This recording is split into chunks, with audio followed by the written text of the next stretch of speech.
Please give an energetic and warm welcome to the one and only Awadh Oja sir.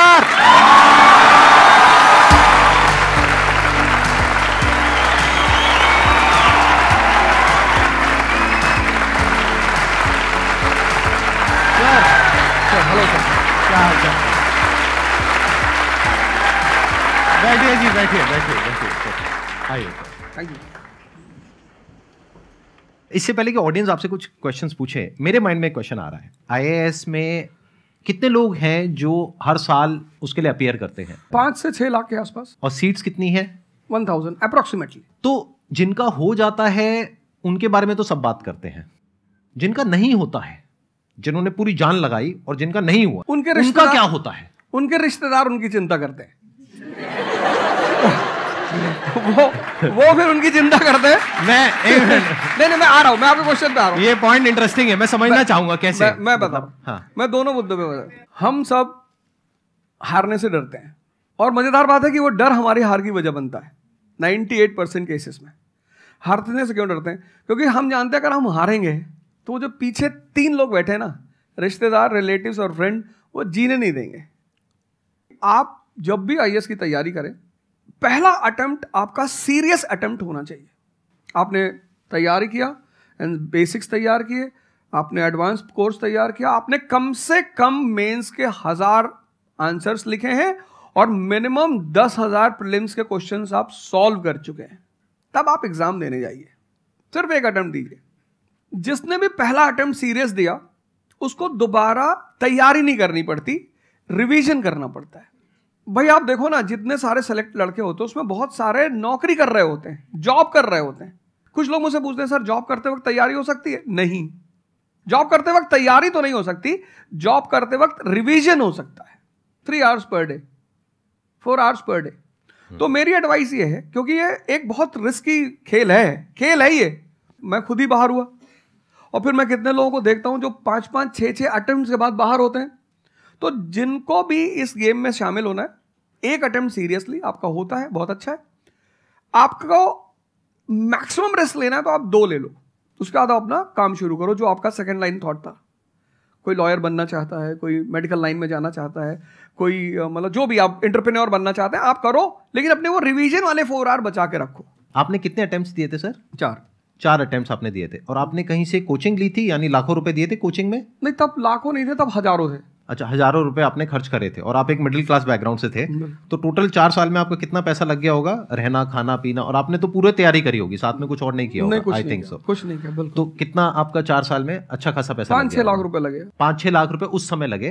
आज के समय पे अगर किसी को कोचिंग लेनी है तो आई थिंक इससे 3-4 गुना, 5 गुना आराम से लगेगा। आराम से लगेगा। तो 15-20 लाख रुपए उस इंसान का लग गया, और वो है एक मिडिल क्लास बैकग्राउंड से। अब वो कहीं ऐसा तो नहीं कि वो ना यहाँ करा ना वहां करा 4-5 साल बाद? हाँ, वही मैंने कहा कि अब आप, जब हमारे समय तो ठीक था, अब आप रिस्क पूरा नहीं ले सकते। You have to be cautious. अब इनको कॉशियस होना पड़ेगा कि ठीक है, जैसे बड़े सारे लड़के क्या करते हैं, वो 1-2 अटेम्प्ट ऐसे ही देते हैं। अब तो इनके पास 6 अटेम्प्ट है। ओबीसी हैं तो और ज़्यादा है, SC ST हैं तो और ज़्यादा है। और मैं कहूँगा आप किसी भी कैटेगरी से आते हैं, आप 2 अटेम्प्ट से ज़्यादा कभी मत मानिए। ये पॉइंट बहुत अच्छा है कि आइडियली आपको अपने माइंड में ये रखना है कि एक ही अटेम्प्ट है मेरे पास में, मैक्सिमम अगर आपकी फैमिली अफोर्ड कर सकती है तो 2 अटेम्प्ट है। उसके बाद में अपने काम पे ध्यान देना है, और इसको एज अ रिवीजन की तरह देखना है, मतलब इसको साथ साथ में चलाना है। ये नहीं कि अपने 5 साल या 6 साल लाइफ के सारे यहीं निकाल दिए और सारा पैसा घर वालों का लगा दिया, या उन्होंने खेत बेच दिया, या लोन ले लिया। ऐसी बहुत कहानियां मैंने सुनी है सर लोगों की, और बहुत ही दर्द होता है ऐसी कहानियां देख करके। ऐसे लोगों की जो कहानियां हैं वो उसको सुन करके बहुत ही बुरा लगता है अंदर से। चलिए आगे बढ़ते हैं जी। Sir, I wanted to ask how to fight the basically fear that we feel. Like there are lot many fears that we face, not only in studies but in each aspect of life. There is some kind of fear. How to fight that? How to come back? How to have that courage in life? Fear बड़ी प्यारी चीज है। हमने कुछ words को बड़ा negative बना लिया है। जैसे अब बच्चा है 2 साल का, उसको तो फियर होता नहीं, उसे कुछ पता नहीं, उसने कोबरा देखा, जाके पकड़ लिया। वो तो बाद में घर वालों ने देखा तो पता चला कि भैया कोबरा पकड़ के घूम रहा है। लेकिन हम बड़े हो गए ना, अब हम कोबरा देखेंगे तो वो हमारी बॉडी की जो मैकेनिज्म है वो हमें वार्न करेगी, अलर्ट करेगी। That is natural fear. वो अच्छी चीज है। जिस चीज की आप बात कर रहे हो वो फियर नहीं है, वो ओवर थिंकिंग है। आज का जो युवा है वो फियर से परेशान नहीं है, वो ओवर थिंकिंग से परेशान है। अब ये ओवर थिंकिंग क्यों है, उस फैक्टर पे आते हैं। ओवर थिंकिंग की वजह क्या है? ओवर थिंकिंग की वजह यह है कि आज का समाज इतना एक्सपैंड कर चुका है। You are outside your house, तुमको तुम्हारी दोस्त मिल गई कि मैं कल लंदन से आई, क्या लाइफ है लंदन में यार, और मैं तो ये कर रही वो कर रही। आपको लगा हम ही पागल हैं यार, IAS की तैयारी कर। फिर शाम को किसी फ्रेंड का फोन आ गया कि मैं तो अब ऑस्ट्रेलिया जा रही हूँ, मैं तो वहीं सेटल हो जाऊंगी। 90s में हमारे पास इतने स्कोप नहीं थे।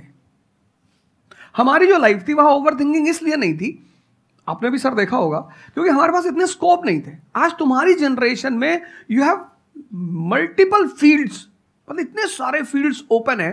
तो जब तुम घूम के चारों तरफ देखते हो और तुम देखते हो कि तुम्हारे ही साथ के लोग बड़ी सारी फील्ड में एक्सेल कर रहे हैं, काम कर रहे हैं, अर्न कर रहे हैं, तो तुम्हारा दिमाग भागना शुरू करता है।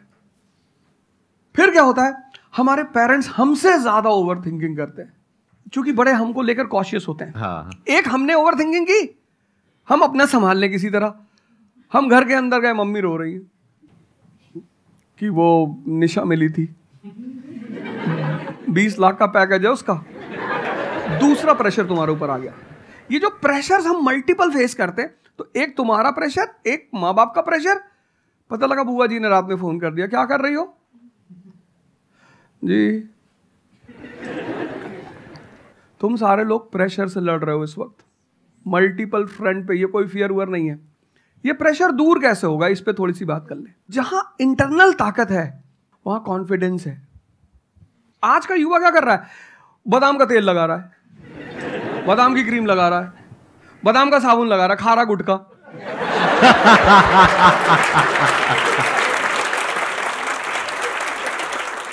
आप लोगों को चूंकि हर तरफ प्रेशर झेलना है, तो प्रेशर झेलने का सबसे अच्छा तरीका होता है इंटरनल पावर।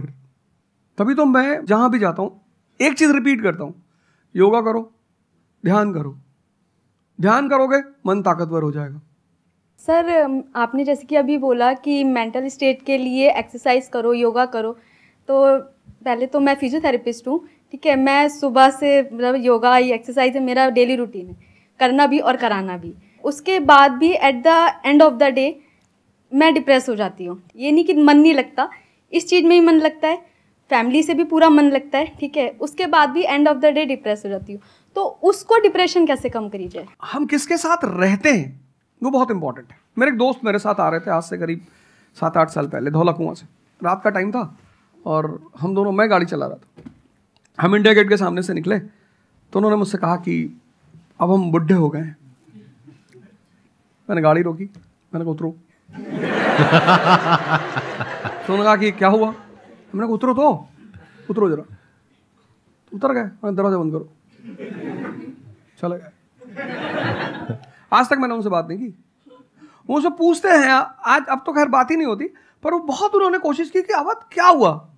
तुम दिन भर अपने आप को मोटिवेट करती हो, काम करती हो, जब तुम वापस घर में आती हो, अपने समाज में जाती हो, तो सब तुम्हारे मेंटल स्टेटस का थोड़ी है, वो तुम्हारी सारी ऊर्जा को खींच लेते हैं।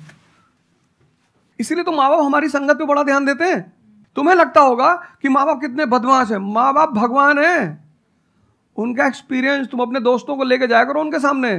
कोई अल्ट्रासाउंड क्या करेगा जितना माँ बाप करते हैं, कोई स्कैनर क्या करेगा? सही बात है, देख के कोई फोटो कैमरा क्या फोटो खींचेगी, देख के बता देते हैं। बहुत बहुत दुष्ट है ये, इसकी आंख के नीचे देखो यहाँ निशान है, बहुत दुष्ट है ये। और वो लॉजिक भी बड़ी अच्छी सी देते हैं, कोई कुछ भी देते हैं लेकिन बड़ा अच्छा सा लॉजिक देते हैं। तो ये हमारे साथ होता है। इसलिए हमें पहले गुरुकुल भेजा जाता था, और आज की हमारी सोसाइटी इसको सिर्फ नेगेटिव दिखाई पड़ रहा है। मैं अभी अब घर गया था, हमसे लोग कह रहे भैया 24 का चुनाव लड़ोगे? मैंने कहा यार पॉलिटिकल पार्टियां कह रही कि तुम सीधे प्रधानमंत्री बन जाओ। अननेसेसरी परेशान किए हुए, अननेसेसरी दूसरों से मत। और ये एक जगह का नहीं है, ये यूनिवर्सल हो चुका है। तुमने कह दिया कि मैं आईएएस की तैयारी कर रही हूँ, अरे नहीं होता किसी का। तिवारी जी की लड़की दी थी, 2 साल बाद पागल हो गई। तुम इतने डिप्रेस समाज में रह रहे हो। वो तो महेश्वरी जी जैसे लोग हैं जिन्होंने बहुत लोगों को जिंदा कर रखा है।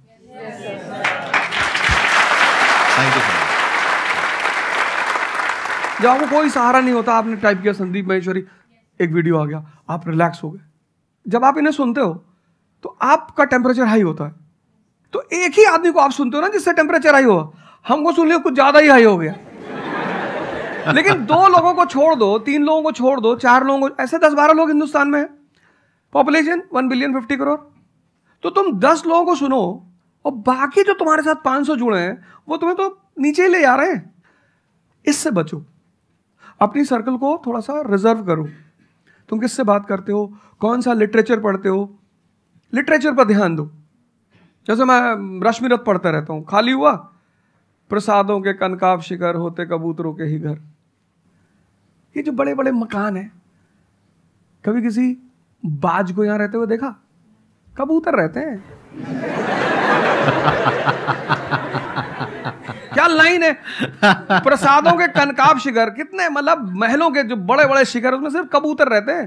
प्रसादों के कनकाब शिखर होते कबूतरों के ही घर, महलों में गरुड़ न रहता है, कंचन पर कभी न सोता। कंचन मतलब सोना। लग्जरी नहीं चाहिए। तुम लोग इतनी लग्जरी चाहते हो, लग्जरी आदमी को मेंटली कमजोर बनाती है। मैं आश्रम में था, मैंने ज्यादा खाना खा लिया। मेरा एक नियम है, नो एक्सरसाइज नो फूड।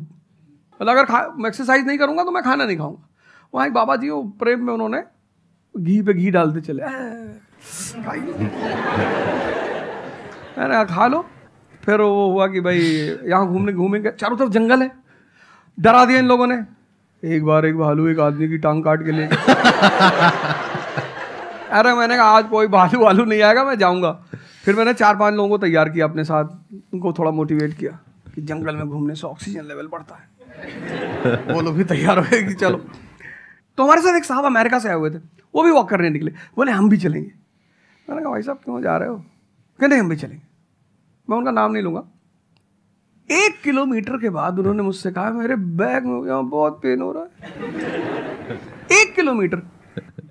तुम लोगों ने पता है अपने आप को कष्ट देना छोड़ दिया है। You are dying for luxury, you have become weak physically and mentally.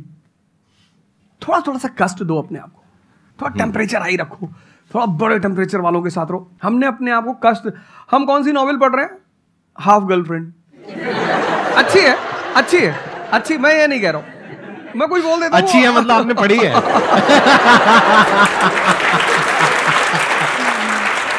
नहीं फिर कोई पकड़ निकाल लेगा, कोई वो क्लिपिंग निकाल लेगा, ओ गाली दे रहे थे। नहीं, आपने बहुत सारी गलतियां कर दी, आपकी जनरेशन ने अपने को कष्ट देना छोड़ दिया। हाँ। आप पढ़िए बड़े बड़े लोगों, अंबेडकर को पढ़ो, उनका जीवन संघर्षों का, प्रभु राम का जीवन पढ़ो। ये सब संघर्ष, ये सब लोग हैं जिन्होंने जीवन में लड़ाइयां लड़ी हैं। आपने उनको साइडलाइन कर दिया। आप राणा प्रताप के बारे में कुछ जानते ही नहीं हो, आपको वो पोएम याद ही नहीं है, खूब लड़ी मर्दानी वो तो झांसी वाली रानी थी। आपको तो एक चीज बता दी, twinkle twinkle how I wonder. आप वंडर किए जा रहे हो पूरी जिंदगी में। आपने कहा कि पूरे दिन मैं अपना काम करती हूँ, दैट इज फिजियोथेरेपी जो आप करते हैं, और शाम तक आते आते आपको थोड़ा सा डिप्रेस फील होता है, थोड़ा सा डाउन फील होता है, तो उसके पीछे क्या रीजन है आप बताइए। जैसे कि मैं बाकी पेशेंट देखती हूँ पूरा दिन में, हाँ। बट जब मैं घर पे आती हूँ तो मैं अपने मम्मी पापा को देखती हूँ। ठीक है। जो मैं उनको कहती हूँ कि आपको ये एक्सरसाइज करनी है, ये करना है, आपके लिए ये ज़रूरी है, वो ये नहीं करते।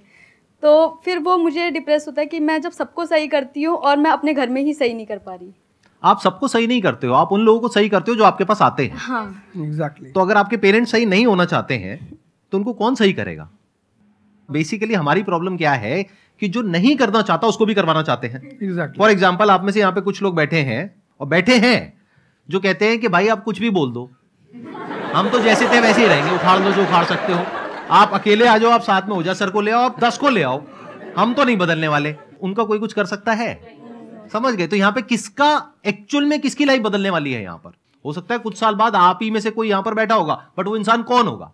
जो खुद अंदर से बदलना चाहता है ना। Yes sir, thank you sir. Please have a seat, बैठिए। मेरा संदीप सर से एक क्वेश्चन है कि जैसे हम लोग जब आपकी वीडियोस देखते हैं तो हम लोग मोटिवेटेड हो जाता है कि हम लोगों को गवर्नमेंट से या फिर इन सब फील्ड्स में छोड़ के अपना कुछ स्टार्ट करना चाहिए जिससे देश में एंटरप्रेन्योर्स या फिर जॉब्स बढ़े।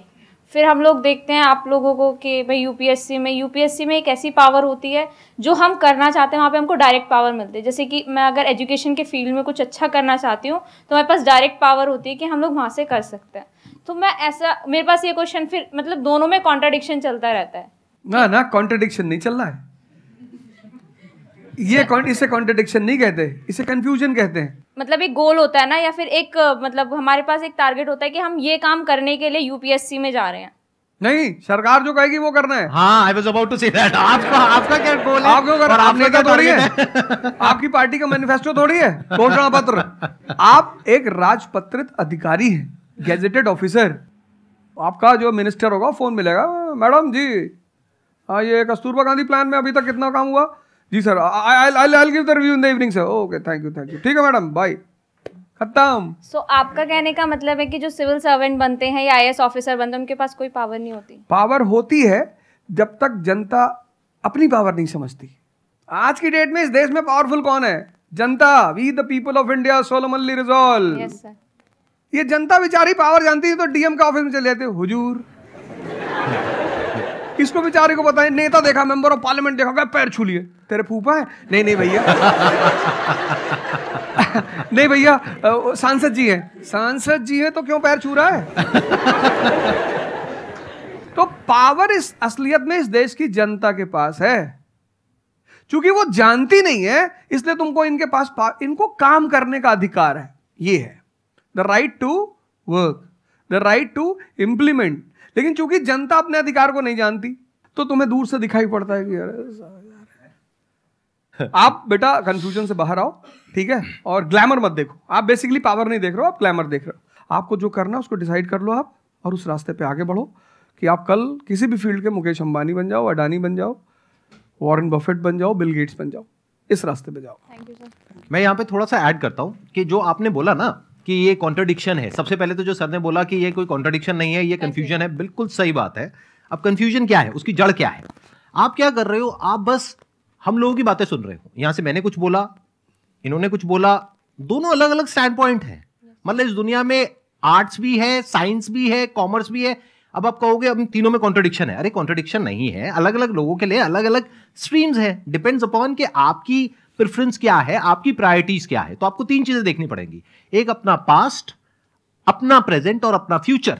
कि पास्ट में आपने कैसा परफॉर्म किया है। अगर आप पढ़ाई में बहुत अच्छे रहे हो तो आपको क्लियर नजर आएगा कि अच्छा मुझे पढ़ाई से रिलेटेड कुछ करना है, तो वहां से रास्ता क्लियर हो जाता है। बट अगर आपके दिमाग में 24 घंटे बिजनेस आइडियाज घूमते रहते हैं, जहां भी जाते हो वहां पे गोलगप्पे खा रहे होते हो, आपके दिमाग में चल रहा होता है अबे इतने पैसे ले लिए, उसमें से इतने का गोलगप्पा, इतने का पानी है, पानी तो इतना फ्री होता है, मेरे से लिया 20 रुपए, ये तो 5 रुपए का काम है, तो 15 रुपए इसके पास में गए, कितने लोगों ने एक दिन में खा लिए, इतने पैसे कमा लिए, व्हाटएवर। अगर इस तरह का आपका माइंडसेट है तो वहां पे एंटरप्रेन्योरशिप, स्टार्टअप, इन सब चीजों का बेनिफिट है।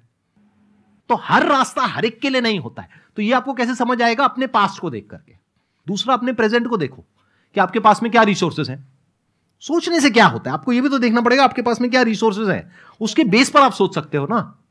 कल को आप कहो कि मैं एक टेलीकॉम कंपनी लॉन्च करूंगी जो कि जियो को कंपटीशन देगी, ठीक है, सोच लो। कुछ नहीं होगा। क्या है पीछे, बैकग्राउंड क्या है, आपके पास में क्या रिसोर्सेज है, how are you going to compete. तो आप फालतू में कुछ भी सोच रहे हो ना। तो यहां पे कॉन्ट्रडिक्शन क्या है, कंफ्यूजन क्या है? कुछ भी नहीं। तो जब आपके रिसोर्सेज ही आपको अलाउ नहीं कर रहे वो करने के लिए, तो सोच क्यों रहे हो? तीसरा, फ्यूचर में आप अपने लिए कैसी लाइफ चाहते हो। जैसे सर ने कहा कि पावर नहीं मिलती है वहां पे सर्व करना होता है। इस गलतफहमी से बाहर आ जाओ कि वहां पे पावर मिल जाएगी। पावर तो पूरी की पूरी एक हिरार्की है, जिस हिरार्की में टॉप पर पब्लिक बैठी है एक्चुअल में, वो हमें पता ही नहीं है। हमारे हाथ में पावर है, किसको वोट करना है, किसको पावर में लेकर के आना है। फिर उनकी पावर के अकॉर्डिंग आगे पावर का डिस्ट्रीब्यूशन होता है, पॉलिसीज का डिस्ट्रीब्यूशन होता है, फिर उसको इंप्लीमेंट करना होता है। तो आपको देखना है कि आपको एग्जैक्टली लाइफ में चाहिए क्या है। कि अगर आपका माइंड है बहुत ज्यादा क्रिएटिव, कि आपको हमेशा दिमाग में आइडियाज घूमते रहते हैं कि कुछ अजीब करना है, कुछ अलग करना है, ये करना है, वो करना है, तो फिर वो रास्ता आपके लिए नहीं है। क्योंकि वहां पे आपके पास में पावर नहीं है, रिस्पॉन्सिबिलिटी है। But once you go in the entrepreneurship space, वहां पे रिस्पॉन्सिबिलिटी नहीं है, वहां पे पावर है, पावर टू क्रिएट। अब आपको देखना है कि एट द एज ऑफ 42, 48 आप किसके जैसा बनना चाहते हो। अगर एक टीचर बनना चाहते हो तो ये रास्ता है। उसके अलावा जिन्होंने यूपीएससी को क्रैक किया है उन लोगों को आप लाइफस्टाइल देख सकते हो। वैसे बनना चाहते हो, बहुत बढ़िया। मेरे जैसा बनना चाहते हो, बहुत बढ़िया। किसी और के जैसा बनना चाहते हो, बहुत बढ़िया। बट किस बेस पर? अपनी पर्सनालिटी को देखो ना, क्या लाइन हो रहा है। सर एक्चुअली आपका सेशन देख के मैं पब्लिक स्पीकिंग सीख रहा हूँ, तो कॉन्फिडेंस बढ़ाने के लिए जो आसपास के स्कूल है ना, स्कूल क्लासेस जो है उनके पास मैं जाता हूँ बच्चों को थोड़ा सा ये करने के लिए। तो मैं जाके वहाँ पे रश्मि रथी सुनाता हूँ, मेरे को आती है थोड़ी थोड़ी, तो मैं वो सुनाता हूँ। छत्रपति शिवाजी महाराज के बारे में सुनाता हूँ। तो उन बच्चों का मैंने थोड़ा नोटिस किया, तो वो क्या कह रहे थे मुझे कि सर जो टीचर है अभी जो सिखा रहे वो बस सब्जेक्ट के बारे में बताते हैं और बोरिंग तरीके से सिखाते हैं, ना कोई एक्स्ट्रा कुछ एक्टिविटी नहीं करवाते, कुछ नहीं करवाते। और जब ऐसा कोई एडिशनल गेस्ट आता है जो कुछ एडिशनल सिखाता है, तो उनका माइंडसेट थोड़ा चेंज होता है कि सामने वाले टीचर से भी वो वही एक्सपेक्ट करते हैं। तो मुझे कभी कभी लगने लगा है कि मैं जाके गलत कर रहा हूँ, या वो टीचर का, वो स्टूडेंट का देखने का नज़रिया बदल रहा है, तो वो वहीं से वो एक्सपेक्ट कर रहा है और उनका मन वहीं पे नहीं लग रहा है वो सब्जेक्ट में। तो अभी मैं क्या काम करने के दो तरीके हैं। एक, आपको काम करना ही है, कोई ऑप्शन नहीं है। एक है आप किसी भी कीमत पे काम करना चाहते हो। जैसे मैं किसी भी कीमत पर पढ़ाना चाहता ही हूं। इसने मुझे इज्जत दिया, सम्मान दिया, प्रेम दिया। मैं एक शादी में गया था 2 दिन पहले, लोग दूल्हे उल्हे को छोड़ के मेरे पास आ गए। दूसरा बेचारा फ्रस्ट्रेशन में आ गया कि यार हमसे मैसेज किया हुआ तुम यहाँ से चले जाओ। मतलब उनके भाई ने मुझे मैसेज किया, बड़े भाई ने कहा वो यार तुम यहाँ से जाओ, शादी नहीं हो रही है। मतलब वो द्वार चार वगैरह सारा प्रोग्राम था, वो सब बाहर है, हो जाओ सर, हो जाओ सर। तो हमारा जो देश का शिक्षक है उसके मन में कोई मोटिवेशन नहीं है कि वो क्यों पढ़ाए। जैसे हमारे घर मामा आए, हमारे उनके आने पे हम बड़े खुश होते थे कि मामा आए। क्यों? क्योंकि हमें पता था कि जब जाएंगे तो पैसा देके जाएंगे। इस देश के शिक्षक को, सरकार को कुछ ऐसा करना चाहिए कि उसके मन में एक मोटिवेशन हो कि 6 बजे का स्कूल है, वो सुबह 4 बजे पहुंच जाए। कुछ ना करे इस देश की सरकार, सिर्फ उनको वीआईपी का दर्जा दे दे। फिर आप देखना, पैसा तो कौन नहीं कमा रहा है, शिक्षक सम्मान चाहता है। तो मैं अपने टीचरों से पुराने मिलता हूं, तो जैसे कहीं मिल गए वो सड़क पे, मैं खड़ा हो गया, रोक दिया सब, हाँ सर, पैर चले, तुरंत ऐसे सीना उन्हें चौड़ा कर लेते हैं कि हमारा बच्चा है जी। शिक्षक एक दुनिया की ऐसी लॉबी है जिसको सम्मान चाहिए। आप लोग कहीं भी अपने पुराने टीचरों को मिला करो, ठीक है, हो सकता है उन्होंने आपको कभी मारा हो, डांटा हो, कुछ बोला हो, लेकिन अब आप उनको थोड़ा सम्मान दे दिया करो, उससे बड़ा उन्हें फील होगा। हमारे देश के शिक्षकों के पास इनर मोटिवेशन की कमी है। कुछ लोग हैं जो इंडिविजुअल मोटिवेटेड रहते हैं, वो करते हैं कई सारे टीचर, लेकिन वो इंडिविजुअल, कुछ लोग होते हैं ना जिनको अपने धर्म का एहसास होता है, उनके लिए वो ड्यूटी नहीं होती, वो धर्म है उनका। तो वो तो जैसे भाई आप जाके आप धर्म के रूप में कर रहे हैं, 2-4 टीचर और भी कर रहे हैं, 10 टीचर और भी कर रहे हैं, लेकिन सरकार को टीचरों को कुछ तो ऐसा करना चाहिए कि उन्हें फील हो कि नहीं यार ये हमारा देश है, ये हमारे बच्चे हैं, हमें इनको बनाना है और ऊपर उठाना है। तो अगर सरकार कुछ ऐसा कर देगी ना, सेल्फ मोटिवेशन दे देगी, अरे फिर तुम देखना इस देश के टीचरों को। सर इसमें आपसे बात करते करते ना मेरे माइंड में एक सॉल्यूशन आ रहा है, क्योंकि एज एन एंटरप्रेन्योर मेरे माइंड में सिस्टम्स एंड प्रोसेसेस घूमते हैं। मतलब मेरे माइंड में ये घूमता है कि कैसे एक प्रॉब्लम है उसको सिस्टम में कन्वर्ट कर दिया जाए, जो कि वो काम अपने आप हो जाए। क्योंकि ऐसे बहुत ही कम टीचर्स होंगे जो अंदर से मोटिवेटेड होंगे। तो ये थ्योरेटिकली तो बड़ा अच्छा लग रहा है सुनने में, बट हजारों में कोई एक आध होगा। बिल्कुल बिल्कुल। तो अब मेरा स्टैंड पॉइंट क्या है कि क्या हो अगर जैसे हम ई कॉमर्स वेबसाइट्स पे जाते हैं, वहां पे प्रोडक्ट के रिव्यूज होते हैं। रिव्यू कौन देता है? जो कस्टमर है। तो टीचर का रिव्यू कौन दे सकता है? जो बाहर बैठा है उस कमरे से, वो, या जो कमरे के अंदर बैठे हैं। तो अगर कुछ ऐसा सिस्टम हो जाए, एक ऐसा प्लेटफॉर्म बन जाए गवर्नमेंट का जहां पे सारे टीचर्स लिस्टेड हो और based upon the number of reviews and the quality of reviews उनको रिवॉर्ड दिया जाए अच्छा ऑटोमेटिकली। कि मतलब जो नंबर 1 पे आया उसकी सैलरी डबल, कि अगर उसकी 50,000 है तो 1 लाख। बहुत अच्छा सोल्यूशन। और जिसके इतने रिव्यूज आए, यानी जिसके 4 स्टार या उससे ऊपर आए, उनकी सैलरी सीधा डबल हो गई। तो फिर देखो क्या मजा आता है। फिर हिस्ट्री पढ़ाने का जो स्टाइल है ना, वो सारे टीचर्स आएंगे अवध ओझा सर के चैनल पर और आकर के सीखेंगे भाई क्या कहानी है ये, ऐसे कैसे पढ़ाएं कि बच्चे दीवाने हो जाए। और फिर अपने आप को अपग्रेड करेंगे। नहीं तो अपग्रेड करने की मोटिवेशन कहाँ है? जैसे एक एंटरप्रेन्योर होता है, उसके पास में तो मोटिवेशन होती है कि अगर मैंने अपने जो भी प्रोडक्ट है, सर्विस है या काम है, उसको अपग्रेड किया तो करते ही मेरे को इमीडिएट रिवॉर्ड मिलेगा। जैसे सेल्स टीम में अगर आप कहीं पर काम करते हो, कितने लोग सेल्स डिपार्टमेंट में है, अलग अलग कंपनी में जो जॉब कर रहे हैं, तो सेल्स में इंसेंटिव का एक सिस्टम होता है। तो वहां पर क्लियर पता होता है कि मैंने ये टारगेट अचीव किया तो ये है। तो एक क्लियर कट टारगेट होना चाहिए which is measurable, not theoretical but actual. Objective not subjective, कि ऑब्जेक्टिव एक टारगेट होना चाहिए in terms of numbers which can be calculated and a transparent system जहां पे स्टूडेंट्स वोट करेंगे और जो टीचर्स जीतेंगे पूरे इंडिया लेवल पे या स्टेट लेवल पे उनको बुला करके जो हमारे देश के प्रेसिडेंट हैं या प्राइम मिनिस्टर हैं वो आकर के रिवॉर्ड देंगे। Yes sir.